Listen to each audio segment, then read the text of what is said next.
This show is part of OnePlace, a daily network of focused briefings across the stories people follow most. Welcome to today's briefing. We are diving into the latest research on human behavior, environmental discoveries, and scientific breakthroughs.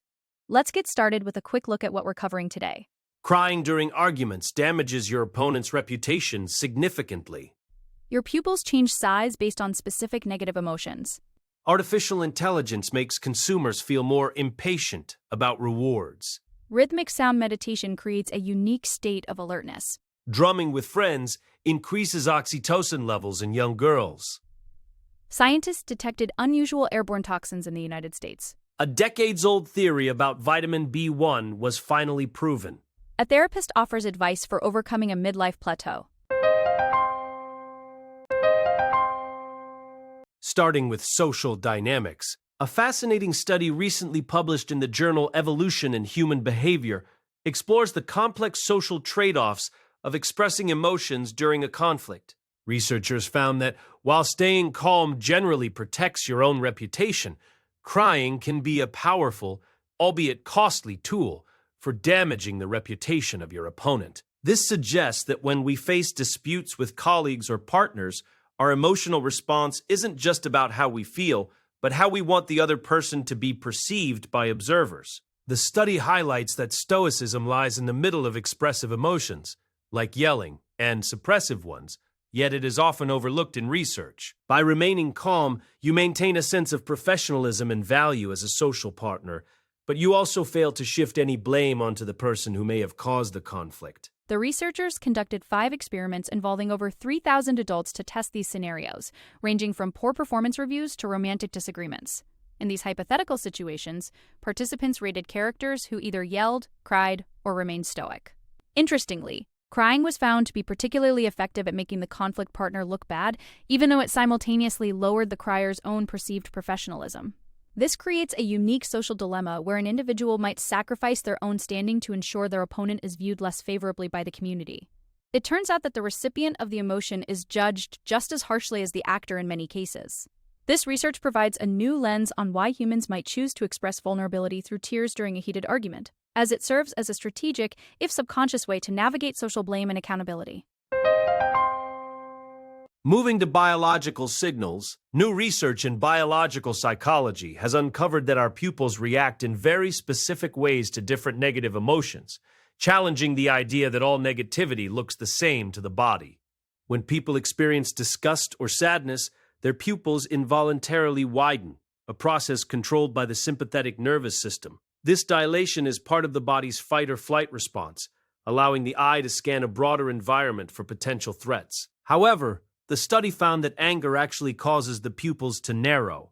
This constriction is driven by the parasympathetic nervous system, which usually handles rest and digestion. By narrowing the pupil, the eye gains better visual acuity for fine tasks or focused attention, which might be a biological adaptation for zeroing in on a specific source of frustration or a direct adversary during a confrontation. Psychologist Kate McCulloch and her team at the University of Suffolk designed experiments to focus on distinct personal emotional experiences rather than broad categories. They found that these physical responses occur even when individuals are experiencing mixed feelings at the exact same moment. Historically, scientists debated whether emotions were just broad labels for general states of arousal or biologically distinct categories. The study supports the latter, showing that anger, fear, and sadness each possess a unique physiological signature. By measuring these involuntary changes, researchers can better understand how the autonomic nervous system governs our reactions to the world around us. It is a reminder that our bodies are often communicating our internal state through subtle physical shifts that we cannot consciously control, providing a sharper image of our emotional reality even when we try to hide it from others. Next, looking at technology. Artificial intelligence is increasingly handling our consumer decisions. But a study in the Journal of Consumer Psychology suggests this comes with a psychological cost: increased impatience. Researchers found that receiving advice from a computerized agent actually alters our perception of time because we associate AI with incredibly fast and efficient data processing. Interacting with these algorithms speeds up our brain's internal clock. When this cognitive timer ticks faster, any future delay feels subjectively longer than it actually is. This distorted perception of time pushes consumers toward making more impulsive financial decisions, often choosing immediate gratification over a larger reward in the future. It is a phenomenon known as intertemporal choice, where the struggle to wait for a better outcome is amplified by the perceived speed of the technology we are using to make the choice in the first place. The investigation, led by Yuanyuan Li, used both online experiments and real-world financial data to confirm this hypothesis. In one experiment, participants booking a vacation were split into two groups, one interacting with a human specialist and the other with an automated chatbot. Even though both groups waited the exact same 20 seconds for a response, those using the AI felt the wait was longer and were subsequently more likely to choose smaller, immediate rewards. This suggests that the mere presence of AI can prime us for speed, making any subsequent waiting period feel intolerable. As AI becomes more integrated into banking and shopping, this shift in time perception could have significant implications for how people manage their long-term savings and investments. We might be sacrificing our financial patience for the sake of a few seconds of perceived technological efficiency. Turning to mental health, a recent study published in the Annals of Neurosciences has identified a unique brainwave pattern associated with rhythmic sound meditation.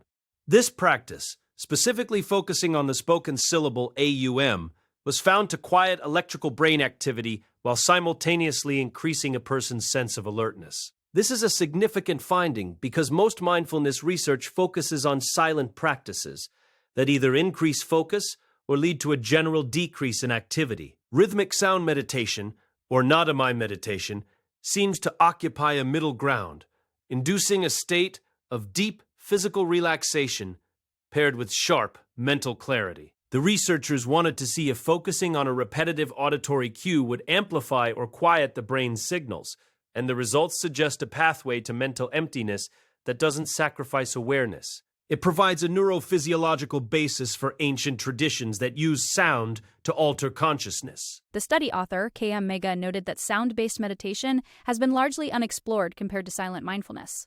By using the ancient Indian tradition of Nada Yoga, the team was able to map how the brain transitions from listening to an external sound to experiencing internal silence. This state of relaxed alertness is particularly interesting for those looking to improve their mental health without the drowsiness that sometimes accompanies deep relaxation techniques. The participants reported feeling more awake and aware after the sessions, even as their brain's electrical noise was reduced. This suggests that rhythmic sounds can serve as a powerful tool for stabilizing the mind and achieving a high level of cognitive control. It opens up new possibilities for using structured auditory cues in therapeutic settings to help individuals reach a calm yet highly functional mental state more effectively. Now, to social bonding. In Japan, a study involving elementary school girls has found that participating in drum circles with friends significantly increases levels of oxytocin, often called the love hormone. This hormone is crucial for bonding, trust, and social connection, and it is typically released during positive social interactions like hugging. Interestingly, the study found that drumming with strangers did not have the same effect, even though the physical activity was identical. This suggests that the existing social bond is a prerequisite for the hormonal boost provided by the rhythmic activity. The girls participated in various drumming games like call and response and drum jam, but only those who were already friends showed the increase in salivary oxytocin. This highlights the importance of familiar social networks in maximizing the biological benefits of group activities, particularly for children in their developmental years. What is also notable is that cortisol levels, the body's primary stress hormone, did not change during these activities. This indicates that the drum circles were not necessarily reducing stress in a physiological sense, but were specifically enhancing social attachment and bonding. The research, led by Mitsuru Kikuchi, focused on girls aged 9 to 10 and used a facilitator to lead the rhythmic sessions without any background music or singing. The findings suggest that the act of synchronizing rhythm with peers can be a powerful tool for strengthening interpersonal relationships. While many group activities are touted for their stress relief benefits, this study points to a more specific role for rhythm in fostering a sense of belonging and trust. It provides a scientific basis for using music and rhythm-based programs in schools to help children build stronger, more resilient social connections with their peers. Shifting to environmental news, scientists at the University of Colorado Boulder have made a surprising discovery in the agricultural fields of Oklahoma: the first detection of medium-chain chlorinated paraffins, or MCCPs, in the air over the Western Hemisphere. These toxic organic pollutants were found using advanced instruments that were originally intended to study how tiny airborne particles form. MCCPs are commonly used in industrial processes like metalworking and the production of PVC and textiles. They often end up in wastewater and, subsequently, in the sewage sludge that is processed into fertilizer for farms. The researchers believe that when this fertilizer is spread across fields, the toxic compounds are released into the air, creating a hidden route for contamination that had previously gone unnoticed in this part of the world. This discovery is a major step in understanding the spread of persistent chemicals. The lead author of the study, Daniel Katz, emphasized that while these pollutants have been seen in Asia and Antarctica, measuring them in the air over the U.S. has been a challenge until now.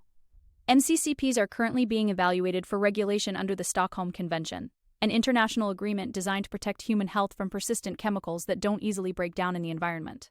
The fact that these toxins were found in a rural agricultural region suggests that the reach of industrial pollutants is much wider than we might expect. This research underscores the need for better monitoring of how industrial byproducts in our waste systems can migrate back into the atmosphere. It serves as a wake-up call for environmental regulators to look more closely at the long-term impacts of using treated sewage sludge as a common agricultural fertilizer. In chemical breakthroughs, chemists at the University of California, Riverside, have finally proven a 67-year-old theory about vitamin B1 by stabilizing a molecule that was long considered impossible to tame in water. The molecule in question is a carbene, a highly reactive form of carbon with only 6 valence electrons. Because carbenes are so unstable, they usually react instantly with their surroundings and break down immediately when they touch water. However, back in 1958, Columbia University chemist Ronald Breslow proposed that vitamin B1, also known as thiamine, briefly forms a carbene-like structure inside our cells to drive essential biochemical reactions. For decades, this remained a crazy but influential hypothesis because no one could actually see it happen in a watery environment. Now, the team has not only created a stable carbene in water, but has also isolated it for long-term study. Professor Vincent Lavallo and his team managed to keep this carbene intact in a sealed tube for months, a feat that many in the scientific community thought was impossible. This breakthrough confirms Breslow's decades-old theory and provides a much clearer picture of how vitamin B1 functions at a molecular level within the human body. Beyond solving a long-standing biochemical mystery, this discovery has practical implications for the future of chemistry. Carbenes are incredibly useful in industrial processes, but their instability usually requires harsh conditions and toxic solvents. By proving they can be stabilized in water, this research points toward cleaner, more efficient, and greener methods for manufacturing pharmaceuticals and other essential chemicals. It is a perfect example of how a fundamental discovery in biology can lead to a revolution in industrial technology, making the production of medicine safer for the environment. Finally, a personal perspective. In a recent advice column, a man in his late 60s shared his struggle with feeling like he has been treading water for the past 20 years. His primary frustration stems from being financially tied to a property he is unable to sell, which he describes as a golden prison. Despite making impressive improvements to the house that wow his friends, he feels a deep sense of bleakness inside. The death of his father last year served as a catalyst for these feelings, leading him to seek therapy. He also opened up about his love for cross-dressing, which his wife has recently become more accommodating of, allowing him to dress in the privacy of their home. This has lifted a significant weight from his shoulders, yet he still wonders if he is suffering from mild depression or simply a wasted sense of time. Therapist Elena Mundici suggests that the death of a same-sex parent often brings up intense feelings about mortality and transience, forcing individuals to confront what they have done with their lives. She points out the contradiction between the beauty the man creates on the outside of his home and the internal struggle he describes. The desire to move on to a next project might actually be a way to avoid the pain of his recent losses and the reality of aging. Mundici also notes that his cross-dressing might represent a desire for an alternative life that feels inaccessible. The advice emphasizes that while external factors like the house are real obstacles, the feeling of being stuck is often an internal state that requires mourning and self-reflection to overcome. It is a poignant look at how we navigate the complex emotions of our later years. That concludes our daily briefing. Follow us for more updates on the stories that matter most to your world. Have a great day, and we will see you tomorrow.